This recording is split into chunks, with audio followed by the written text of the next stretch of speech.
Average life کیا ہے انسان کی، اس کا کتنا حصہ ہے جو بچپن نہ سمجھ ہے نہ شعور ہے نہ ہوش ہے، کھیل کود میں گزر گیا، اور ایک عمر کے بعد پھر وہ بچپن آ جاتا ہے،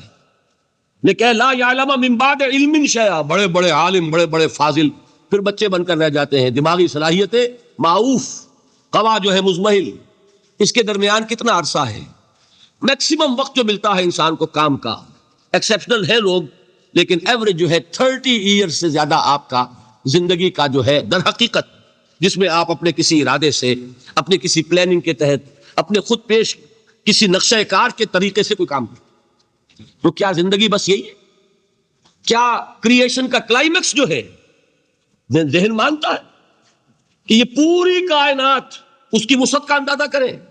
اور اس کا کلائمیکس انسان اور اس کی حقیقت یہ؟ نہیں، انسان کی زندگی بہت طویل ہے،